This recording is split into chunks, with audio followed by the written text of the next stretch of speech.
네, 이번 시간에는 검색 광고 기획에 대해서 살펴보도록 하겠습니다. 네, 검색 광고 기획 프로세스는 이렇게 5가지예요. 환경을 분석하고, 목표 설정하고, 매체 전략을 세우고, 일정 계획을 하고, 예산 책정을 합니다. 이것도 시험에 자주 출제되니까 꼭 이 5가지는 기억하시면 좋을 것 같아요. 경표형이 매일 산에 간다, 뭐 이렇게 외우셔도 좋고요. 환경 분석은 경제 현황, 시장 트렌드, 경쟁사 상황, 타겟 유저들을 분석하는 걸 말하고요. 목표 설정은 검색 광고를 통해서 얻고자 하는 목표 성과를 구체적으로 수치로 설정하는 걸 말합니다. 매체 전략은 매체별 검색 광고 상품의 노출, 지면, 키워드, 광고 소재 등을 정리하는 겁니다. 일정 계획은 검색 광고 노출과 시간 등 전체적인 일정을 계획하는 거죠. 예산 책정은 연간, 월별 소요 예산을 예측하고 책정하는 걸 말합니다. 자, 이제 검색 광고 사전 준비인데요. 검색 광고는 고객이 검색할 것으로 예상되는 키워드를 발굴하는 거죠. 그래서 어떤 키워드를 등록하고 사이트에 유입해서 얻고자 하는 성과에 대해서 계획이 먼저 서 있어야 되겠죠. 사용할 수 있는 예산 규모에 대해서 단계적으로 계획을 하고 광고 시행 전에 채워야 합니다. 시장 트렌드와 유행이 변화함에 따라 새로운 키워드들을 수시로 발굴하고요. 적재적소에 추가할 수 있도록 사전에 검색 광고에 대한 적절한 기획이 필요합니다. 특히 이제 예산 같은 경우에 아까 우리가 검색 광고는 유연하게 관리자 화면에서 실시간으로 수시로 바꿀 수 있다고 말씀드렸는데, 예산 같은 거는 연간 정해져 있거나 월간 우리가 얼마를 지출하겠다 이렇게 생각이 있고 그 판단하에서 움직여야지, 그때그때에 따라서 뭐 이렇게 변동성을 너무 갖추면 이게 광고를 놀린다고 매출이 확 늘어나는 구조가 아니기 때문에 조심해야 돼요. 그래서 반드시 요 계획을 준비하기 전에 예산 규모를 먼저 구상하고 진행하는 게 필수적이라고 볼 수 있어요. 사용자 패턴 분석입니다. 사용자 욕구는 보통 기능적 욕구와 감각적 욕구와 상징적 욕구로 나뉘어집니다. 기능적 욕구라고 하는 건 이 제품을 썼을 때 편익과 유용성을 말하는 거죠. 예를 들어 잘 지워지는 지우개다라고 하면 지우개의 어떤 지워지는 그런 기능에 대해서 강조하는 거예요. 감각적인 욕구는 이걸 사용했을 때 느끼는 만족감 같은 거예요. 치약인데 입안이 상쾌해진다, 뭐 이런 게 감각적 욕구고요. 그다음 상징적인 욕구는 뭐 본인의 우월감, 정체성 같은 걸 드러낼 수 있는 그런 욕구를 가진 제품이죠. 뭐 롤렉스 시계라든가 뭐 벤츠 자동차 같은 건 상징적인 욕구를 가지고 있죠. 그래서 여기에 맞춰서 이제 사용자의 어떤 적절한 키워드 같은 게 들어가면 좋을지 이런 걸 판단해 볼 수 있겠죠. 세분화된 주요 고객 정의를 통해서 관심사 특성을 파악해서 분석하는 것도 필요한데요. 국가 통계 포털 같은 걸 봐서 거기서 성별이랑 연령, 우리 타겟에 해당하는 지표들을 보면 예산을 얼마 정도 투입을 했을 때 얼마의 성과를 얻을 수 있다, 이런 걸 판단할 수 있습니다. 그다음에 그 이외에 여러 가지 트렌드 분석 자료를 활용하면 좋겠죠. 특히 이제 네이버 광고에 키워드 도구라든가 데이터랩, 또 카카오 트렌드 뭐 이런 거, 구글 트렌드 같은 걸 활용하시면 훨씬 더 정확하게 욕구 분석 같은 걸 할 수 있어요. 경쟁사 분석도 중요합니다. 경쟁사 전략을 들여다보면 앞으로 나타날 기회와 위협 같은 걸 예측할 수가 있죠. 경쟁사 분석을 통해서 자기가 가지고 있는 상대적인 강점과 약점을 파악할 수도 있을 겁니다. 경쟁사 분석은 전략적인 불확실성을 파악해서 자사의 경쟁력을 확보할 수 있습니다. 또 경쟁사 분석을 할 때 기존의 카테고리에서 활동하고 있는 그런 경쟁사뿐만이 아니라 다른 카테고리지만 고객 입장에 동일한 편익을 줄 수 있는 그런 잠재적인 경쟁사를 포함하는 것도 중요해요. 구체적으로 광고하려는 키워드로 검색을 할 때 검색되는 업체나 브랜드를 중심으로 넓게 파악해 주는 게 중요하다고 할 수 있습니다. 어, 다른 카테고리, 이 카카오톡 같은 경우에는 사실은 통신사랑 저는 경합을 한다고도 볼 수 있다고 생각해요.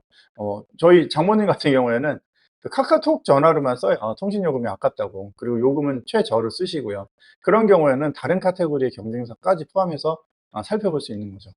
경쟁사 분석을 보면 그 경쟁사에서 진행하는 광고 상품, 주요 키워드, 광고 소재 같은 것들을 모니터링해서 주요 이벤트나 랜딩 페이지 같은 걸 분석하는 게 중요하고요. 또 경쟁사의 제품 서비스는 물론이고 마케팅과 이벤트 등을 비교해서 광고 소재를 개발해서 예산을 책정하는 것도 효과적입니다. 광고 목표를 설정할 때 사용하는 게 핵심 성과 지표인데요. KPI라고 해서 회원 가입수, 유입수, 예약 건수, 상담 신청 건수, 구매량 같은 것들을 이제 뭐 처음부터 이걸 알 수는 없고요. 광고를 집행하시다 보면 전월 달에는 뭐이 정도 유입이 있었는데 이번 달에는 얼마의 목표를 세우면 좋을까? 그러면 그걸 위해서 예산을 얼마를 투입하면 좋을까? 이런 식의 목표가 만들어지겠죠. 광고 목표는 시장 세분화, 표적 시장, 제품 포지셔닝 등 마케팅 전략과 제품, 가격, 유통, 판촉 등의 미디어 믹스를 마케팅 믹스를 기반으로 설정을 하죠. 자, 광고 목표 설정 시 고려 사항을 한번 살펴볼게요. 스마트 목표 설정법을 많이 사용을 하는데, 이 스마트에서 앞에 이니셜은 구체적, 측정 가능한, 달성 가능한, 사업 연관성 있는, 기한이 있는, 이걸 이제 영문으로 쓴 거고요. S는 구체적이고 명확하게, 그다음에 M은 측정 가능하게, 그다음에 A는 달성 가능하게, 그다음에 R은 사업 관련된 목표로, T는 달성 기간을 설정하고, 이렇게 해서 설정하시는 게 가장 효과적입니다. 목표가 명확해야 구체적인 방안을 세울 수가 있겠죠.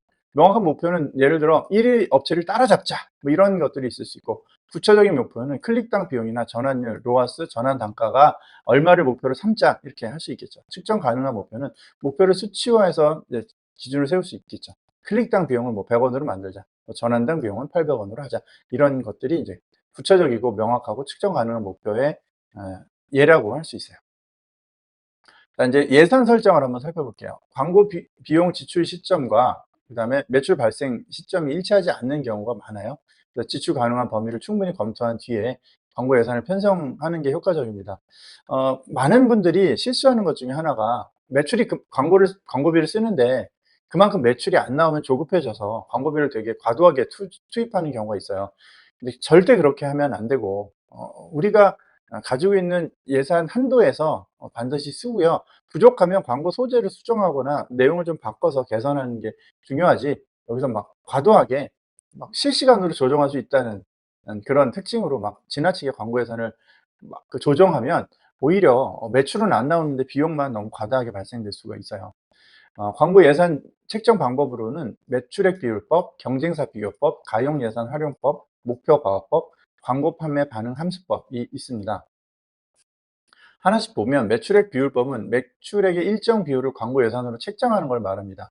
이 약간 주먹구구식이에요. 전년도 매출이 얼마인데 얼마를 책정하겠다, 이런 경우에 사용을 하고요. 이게 주먹구구식이긴 하는데 사실 많은 회사들이 이렇게 합니다. 처음 광고를 집행하는 광고주한테는 적합하지 않겠죠. 전년도 그 매출이 없으니까.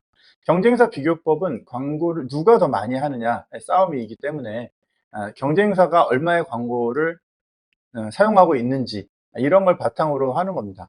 경업이 예상되는 키워드를 중심으로 가격을 조사해서 순위를 조절을 해서 저 회사를 넘기겠다라고 하면 저 회사의 광고비 이상을 쓰겠다는 뜻이니까 경쟁사 비교법을 사용하는 경우가 많이 있어요. 네. 가용예산 활용법은 기업 운영에 필요한 비용을 먼저 책정을 하고요. 남은 비용을 광고에 사용하는 겁니다. 제한된 자금으로 투자하기 어려운 그런 기업들이 주로 활용을 하고, 매출 상황에 따라 비용이 정해지기 때문에 장기적인 마케팅 계획 수립에는 부적합할 수 있죠. 광고 지출이 많은 사업 분야나 온라인 광고에 집중하는 기업들한테는 부적절해요. 예산을 써야 매출을 가져오는데 그냥 있는 돈만큼만 광고하겠다는 거잖아요.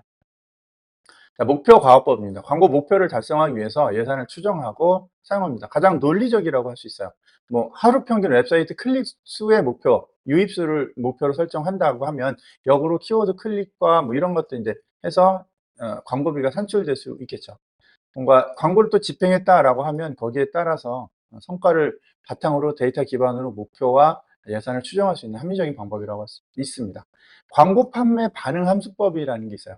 과거 데이터를 통해서 광고 지출과 이를 통한 판매 함수가 존재한다라고 하면 한 개 이익, 하나의 비용을 넣었을 때 그 광고를 통한 매출이 극대화될 수 있는 그 포인트를 찾는 거예요.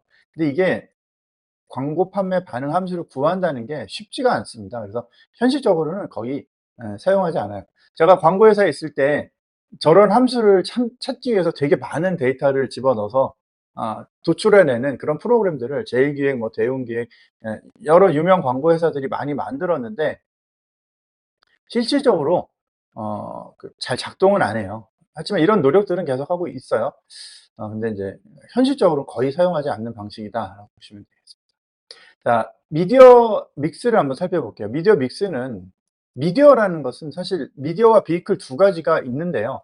광고 매체에서 요걸 이제 구분하시는 게 좋아요. 미디어는 여러분 알고 계시는 네이버, 카카오, 구글 이런 거잖아요.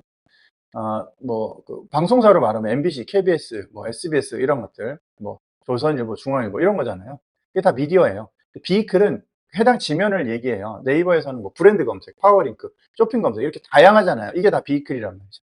아, 뉴스 뭐 MBC다 그러면 9시 뉴스, 뭐 조선일보는 일면 광고 이렇게 이런 특별한 지면들이나 광고 상품을 비이클이라고 합니다. 요 구분은 굉장히 중요하고 전문가라면 요걸 다 구분해서 이야기할 수 있어야 돼요. 미디어 믹스는 다양한 미디어와 비클을 조합해서 최고의 성과를 내는 방법을 말하죠. 매치 믹스라고도 하고 보통은 미디어 믹스, 미디어 플래너 이렇게 얘기하고 대형 광고 대행사 같은 경우에 이런 미디어 플래너라는 업종이 따로 있어요. 특정한 타겟을 대상으로 하는 경우에 여러 미디어와 비클에 광고를 집행하면 더 많은 잠재 고객에게 도달할 수 있죠. 미디어나 광고 상품에 대해서 충분히 숙지를 하고 있어야 되고요. 정해진 예산에서 어, 이제 어떻게 쓰는 게 활용이 높은지, 인구 대비했을 때 더 많은 사람들한테 도달할 수 있는지, 사실은 이게 검색 광고 마케터를 공부하는 우리가 가장 중요하게 생각해야 되는 부분입니다. 그래서 미디어 플래너는 광고비를 광고 사실은 기업이 돈을 잘 벌려면 돈을 잘 많이 버는 것도 중요하지만 광고 마케팅 비용을 합리적으로 쓰는 것도 중요하거든요. 그래서 돈을 잘 쓸 수 있는 방법이 바로 미디어 믹스다라고 보시면 되겠어요. 효과적인 미디어 믹스 방법은 한정된 예산에서 광고 목표가 클릭수 증대인 경우에 CPC를 고려해서 저렴하고 클릭수를 많이 확보할 수 있는 키워드와 매체를 발굴하는 게 필요하죠. 광고 비용이 더 크더라도 타겟과 지면 광고가 가장 적합한 매체다라고 하면 전략적으로 선택해서 믹스할 수 있습니다. 동일한 예산으로 매출을 끌어올리고 싶다면 로아스가 높은 매체 위주로 예산을 편성하는 것이 좋습니다. 그다음에 검색 광고는 클릭수에 따라서 비용이 결정되므로 클릭률의 모수라고 할 수 있는 예상 검색량을 참고해서 매체를 믹스할 수 있죠. 보통 이제 그 광고 플랫폼들에서는 요 예상 클릭률, 클릭수 같은 것들을 평균치를 제시를 합니다. 그래서 그렇게 활용하면 좋고요. 로아스도 굉장히 중요해요. 로아스라는 게 뭐냐면 우리가 이제 로아스라는 얘기는 아마 우리 강의 내내 나올 텐데 100원을 로아스 저건 퍼센트로 계산해요. 간혹 가다가 주관식에서 로아스와 ROI를 계산하라는 문제가 나오는데 단위를 명기하라 뭐 이런 경우가 있어요. 로아스는 퍼센트입니다. ROI도 퍼센트예요. 근데 로아스가 의미하는 건 뭐냐면 로아스가 120%가 나왔다 그러면 100원의 비용을 들여서 120원을 벌었다 이런 뜻이에요. 그래서 로아스가 높은 매체다라면 100원을 넣는데 로아스가 200이 돼서 200%인 건 120%인 것보다 더 효율적인 거죠. 그렇게 계산할 수 있어요. 막 광고를 하시다 보면 로아스가 600%가 나오는 경우도 있고 그래요.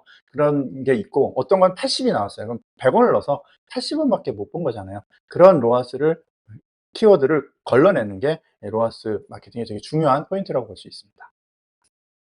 자, 네이버 검색 광고 시스템을 한번 살펴볼까요? 사이트 검색 광고, 쇼핑 광고, 컨텐츠 검색 광고, 브랜드 검색, 신제품 검색 광고, 플레이스 광고, 그다음에 지역 소상공인 광고 이렇게 나뉘어져 있죠. 광고 시스템에 들어가면 이제 이렇게 처음에 로그인해서 만들어 이런 전반적인 설계를 볼 수 있고요. 시스템 구조를 보면 사업자는 최대 5개의 계정 생성이 가능하고 개인은 2개 가능합니다.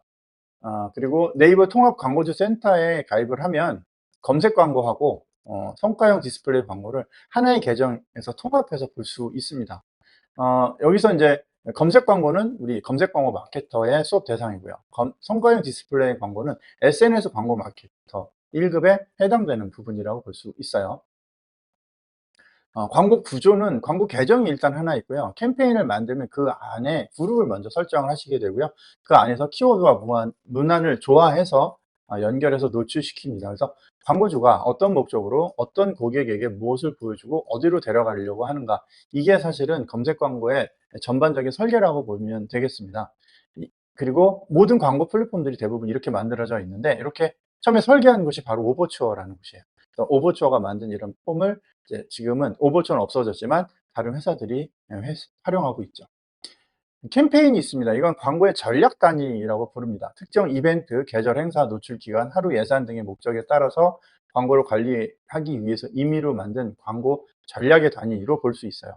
그래서 캠페인을 켰다 껐다 하면 특정한 계절에만 오픈할 수 있기 때문에 그걸 만들어 놓으면 그 전략이 필요할 때 뭐 단위로 계산할 수 있고 이전 성과와도 비교하기가 좋겠죠. 광고 계정을 생성한 후에 네이버 검색 광고 시스템에서 광고 만들기를 클릭해서 새 광고 캠페인 만들기를 통해서 생성하면 되고요. 캠페인 등록 후에는 유형 변경이 불가능합니다. 그래서 다시 만드셔야 돼요. 광고를 집행하기 위해서는 캠페인 유형에 맞는 비즈 채널을 반드시 등록을 해야 되는데, 비즈 채널은 단순하게 얘기하면 웹사이트인데, 요즘은 뭐 웹사이트만 운영하는 경우가 별로 없기 때문에 블로그를 등록하거나 유튜브 채널을 등록하거나 그런 걸 전부 다 비즈 채널이라고 부릅니다. 네이버 광고를 한번 유형을 보면 파워 링크가 있고, 쇼핑 검색, 파워 콘텐츠, 그다음에 브랜드 검색과 신제품 검색, 플레이스, 이렇게 나눠지는데요.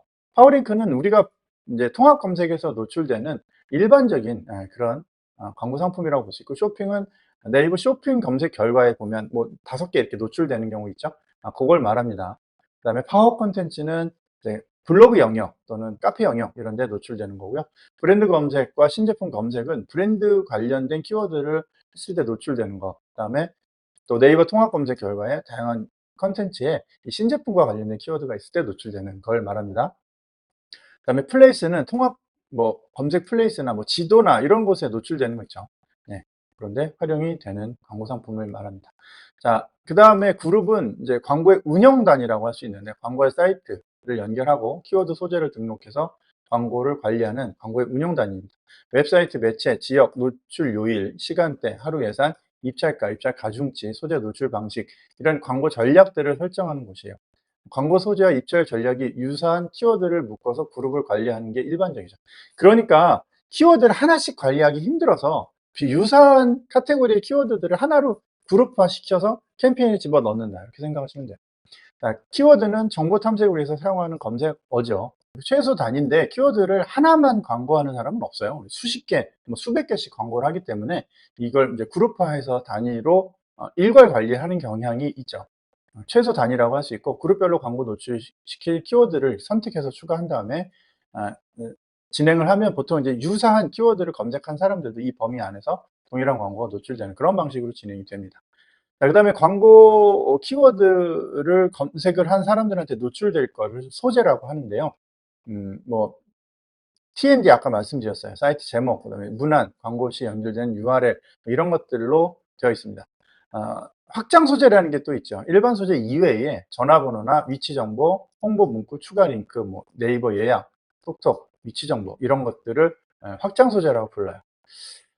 주요 메뉴를 한번 보면, 광고 시스템을 클릭하면 광고 시스템의 주요 메뉴가 있는데, 즐겨찾기는 주로 사용하시는 광고 그룹, 키워드, 소재 단위로 추가할 수 있고, 여러 묶음의 중복으로 추가할 수 있어요. 즐겨찾기는 총 10개 묶음으로 제공이 되고, 묶음 하나는 1000개까지 추가가 가능합니다. 즐겨찾기 이름을 변경할 수도 있어요. 다차원 보고서라는 게 있는데, 소재 보고서는 소재 노출, 클릭, 전환수, 전환 매출 같은 걸 확인하는 보고서고요. 키워드 보고서는 키워드별 노출수, 클릭수 이런 걸 확인하는 거. 매체 보고서는 매체별 노출, 클릭수 이런 걸 확인하는 겁니다. 그다음에 이제 여기서 전환 매출, 광고 수익률 같은 전환 성과는, 이게 이제 여러분이 단순히 여기 있는 것들을 일반적인 노출, 클릭 이거는 당연히 광고단에서 만드는 건데, 전환이나 이런 것들은 그 광고주의 매출과도 연동이 돼야 되잖아요. 그런 걸 보시고 싶으면 홈페이지에 프리미엄 로그 분석을 설치하시면 됩니다. 네. 이거는 어렵지 않고, 만약에 이제 프로그래머가 없다 그런 분들은 네이버 그 고객센터에 전화를 하면 이게 설치를 무료로 해줍니다. 대용량 다운로드 보고서가 있는데, 특정 시점이나 이런 것들을 이렇게 저장해 놓고 싶을 때 그때 보고서용으로 쓸 수 있습니다. 자동 규칙 같은 게 있는데, 이메일 받기라든가 특정한 조건이 되면 꺼진다던가 그런 것들을 활용할 수 있습니다. 그래서 캠페인의 비용이나 클릭수 이런 것들에 따라서 규칙을 설정하면 자동으로 여러분이 관리하지 못하는 시간에도 예산이 초과되면 자동으로 광고가 노출이 되지 않는다거나 그렇게 활용할 수 있겠죠. 자, 이번에는 카카오입니다. 카카오는 모먼트라는 게 있는데, 모먼트가 디스플레이 광고를 모먼트라고 불러요. 이게 이제 진실의 순간, 모먼트 오브 트루트라고 해서 검색을 했던 사람들이 결국 딱 구매를 하는 순간을 모먼트라고 이제 디지털 마케팅에서 부르는데, 카카오가 그걸 이제 본인들의 디스플레이 광고로 이름을 짓고 있죠. 키워드 광고는 우리가 지금 활용하는 키워드 광고고, 또 브랜드 검색 광고, 이게 각자 채널로 연결되는 그런 모습을 하고 있습니다. 광고 대상은 이제 비즈 채널이 아까 웹사이트라고 말씀드렸는데 뭐 카카오톡이라든가 여러 가지가 있잖아요. 블로그라든가 그런 걸 모두 다 비즈 채널이라고 하고요. 캠페인 단위에서 이제 비즈 채널을 먼저 선택해서 등록할 수 있습니다. 이렇게 해서 이제 캠페인, 광고 그룹, 키워드, 소재 이렇게 구분이 되어 있다는 얘기고요. 캠페인은 특정 이벤트, 계절 행사, 노출 기간, 하루 예산 이런 것들로 네이버는 똑같이 광고 전략 단위라고 볼 수 있고, 검색 광고는 키워드 광고와 브랜드 광고 뭐 두 가지가 있고요. 따로 설정하게 돼 있어요. 캠페인에 맞는 비즈 채널이 있어야 캠페인을 등록할 수 있습니다. 그래서 먼저 비즈 채널을 등록하셔야 되고, 없으면 이제 캠페인을 만들면서 비즈 채널도 생성할 수 있어요. 고급 설정에서 전환 추적을 위한 추적 URL과 일 예산 설정, 픽셀, SDK 연동 등 다차원 보고서를 통해서 상세한 광고 성과를 분석할 수 있고요. 카카오 픽셀 SDK 이거는 최적의 잠재 고객을 파악하기 위해서 웹사이트 같은 데 이제 심어 놓고 활용하는 거죠. 픽셀은 보통 이제 웹사이트고요. SDK는 앱에 이제 심어 놓는 거죠. 이런 스크립트를 통해서 전환 경로와 광고 성과들을 정교하게 체크할 수 있죠. 그래서 전환율 같은 게 생각보다 정교하게 만들어질 수 있는 거예요. 자, 그다음에 캠페인에 설정된 이 전략 단위로 광고 그룹을 설정하게 되어 있습니다. 광고 소재가 노출되는 과정에 직접적으로 관련 있는 전략을 설정할 수 있고요. 고객 설정에서 입찰 가중치, 컨텐츠 매체 입찰가, 뭐 집행 기간, 요일, 시간 같은 것들을 설정할 수 있습니다. 그래서 다양한 매체들과 제휴되어 있고요. PC의 경우에 이제 조회수가 높은 키워드에 노출되는 경우도 있고, 모바일은 특히 이제 카카오톡 내 샵 검색 같은 거에도 노출이 되기 때문에 뭔가 좀 그냥 단순한 검색 결과 말고 다양한 것에 노출되려고 노력을 많이 하고 있고, 콘텐츠 영역도 활발하게 활용하고 있습니다. 네, 그래서 뭐 이런 여러 가지 제휴된 곳들, 언론사 커뮤니티 이런 곳에 광고를 노출하고 있어요. 사실 네이버는 네이버 사이트가 워낙에 잘 돼서 네이버 중심이었잖아요. 근데 다음은 카카오에 인수되기 전부터 이런 뭐 모바일 중심의 광고 매체들을 되게 많이 구글처럼 이렇게 확보해 놓고 있었어요. 그래서 이제 그런 것들에 노출되는 범위가 굉장히 넓다라고 볼 수 있죠. 어 브랜드 검색 광고의 노출은 PC와 모바일이 조금 차이가 있는데, PC는 베이직이라고 해서 이미지와 텍스트로 구성돼서 소재 제작을 할 수 있는 거고, 프리미엄 동영상 배너형 이런 것도 있습니다.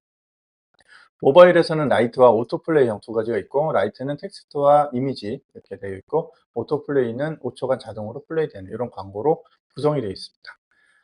키워드는 검색량에 따라서 조회수에 따라서 가격이 매겨지는 건데, 키워드 광고는 광고 그룹 입찰가, 키워드별 입찰가에서 지정할 수 있고, 브랜드 검색 광고는 디바이스나 템플릿 유형이나 기간에 맞는 단가가 별도로 존재합니다. 소재는 사용자가 보이는 광고 제작물을 말하죠. 기본 소재 이외에 확장 소재도 등록할 수 있습니다. 구글은 구글 애즈라는 플랫폼을 통해서 활용을 하고요. 키워드, 디스플레이, 유튜브, 앱 설치 이런 광고들을 다 할 수 있죠. 판매, 리드, 웹사이트 트래픽 등 광고주가 달성하고자 하는 주요 목표를 선택해서 다양한 캠페인을 구성하고요. 계정의 구조는 캠페인, 광고 그룹, 광고로 네이버 광고 시스템하고 유사합니다. 구글 광고의 특징은 구글 애즈 계정에 이제 로그인하면 가장 먼저 이제 개요 페이지가 이렇게 나온단 말이에요. 좌측에 캠페인 통계 보고서, 보고서 데이터에서 보고서를 작성하거나 또 검토할 수도 있게 되어 있습니다. 캠페인은 구글에서 설정할 수 있는 캠페인의 목표인데요. 판매를 할 것인지, 리드를 할 것인지, 웹사이트 트래픽을 할 것인지, 앱 프로모션을 할 것인지, 인지도 및 구매 고려도를 높일 건지, 오프라인 매장 방문 프로모션을 할 건지, 목표 없이 설정할 것인지 이런 걸 미리 정하고 가고요. 여기서 특별히 좀 독특한 게 리드라는 게 있어요. 리드는 뭐 전화번호를 남긴다던가 폼에 뭐 간단한 설문을 남긴다던가 이런 걸 받는 걸 리드라고 합니다. 구글 캠페인에서 이제 검색하고 세팅이 시작되는 건 판매와 리드와 웹사이트 트래픽이라고 할 수 있어요. 그다음에 만들게 되면 광고 그룹을 또 설정해서 세부 그룹에 광고 키워드들을 묶게 되어 있죠. 그리고 광고 소재를 만들어서 키워드와 광고 소재를 연결합니다. 광고 품질을 그래프로 제공해서 좋음 이상인 반응형 광고를 만드는 게 중요한데, 광고 품질을 그래프로 제공한다는 게 무슨 소린가 하면, 예를 들어 이제 이런 광고가 있어요. 여기 보면 네, 여기 이 광고가 효과가 얼마나 나오는지 요거를 숫자로 만들어 줘요. 네. 요거는 지금 테스트용으로 제가 만들어 가지고, 근데 여기 효력에서 한 80% 이상 웬만하게 만들어졌을 때부터 광고가 좀 운영될 수 있도록 하고, 머신러닝 기반이라서 구글은 광고가 성과가 좀 좋게 나올 수 있도록 만들어 놓은 다음에 광고를 해야 되는 그런 성향이 있습니다. 그래서 광고 품질을 그래프로 제공한다라는 내용이 있어요. 자, 이제 문제를 한번 풀어보겠습니다.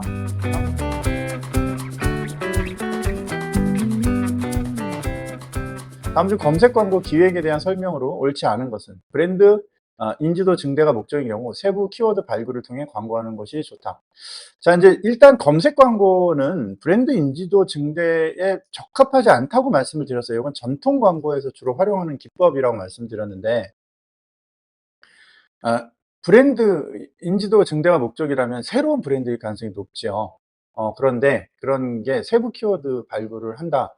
우리 키워드를 넣어서 들어올 수 있도록 만든다는 건데, 잘 모르는데 우리 키워드를 알 리가 없죠. 그래서 이렇게 하는 건 별로 좋은 방법은 아니에요. 그래서 정답 1번. 2번, 광고 비용이 부담스러울 경우 세부 키워드 발굴을 통해 광고를 진행하는 것이 좋다. 그렇죠. 세부 키워드와 대표 키워드가 있는데, 세부 키워드는 대표 키워드 조회수가 아무래도 적을 거예요. 예를 들어 뭐 대표 키워드가 원피스다라고 하면 세부 키워드는 5월 신보가 입고 갈 만한 원피스, 이런 식으로 굉장히 그 검색 쿼리 검색자가 적을 거란 말이에요. 이런 경우에는 비용도 적겠죠. 그래서 광고 비용이 부담스러운 경우에는 세부 키워드가 좋다. 효과적인 광고 전략 수립을 위해서 경쟁자의 전략 분석도 바람직하죠. 그다음에 경쟁이 치열할 경우 세부 키워드를 이용하면 더 높은 광고 효과를 기대할 수 있다. 그렇죠? 비용 대비 효율성을 따져볼 때는 더 많은 효과를 얻을 수가 있을 겁니다. 두 번째 문제 한번 풀어볼까요? 다음 주 검색 광고를 기획하기 위한 검색 광고 사용자 및 시장에 대한 설명으로 옳지 않은 것은, 첫 번째, 효과적인 광고 전략 수립을 위해서 경쟁자를 이해하는 게 필요하죠. 네. 경쟁사의 이미지를 조사하기 위해서 패턴을 분석하는 게 유용하죠. 검색 광고는 표적 고객이 누군지 정의하는 게 중요하죠. 광고 판매 반응 함수법이 가장 실용적인 광고 예산 설정 기법이다? 아니죠. 실용적이지 않고요. 광고 판매 반응 함수법을 구하기가 너무 어려워서 현실적으로는 잘 쓰이지 않는 그런 방법이죠. 정답은 4번입니다.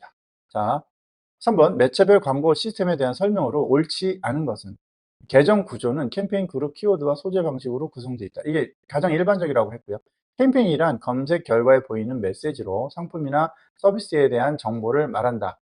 캠페인이라는 게 사실 특정 이벤트, 계절, 행사 또는 노출 기간, 하루 예산, 이런 목적에 따라 관리하는 광고 전략 단위라고 말씀드렸죠.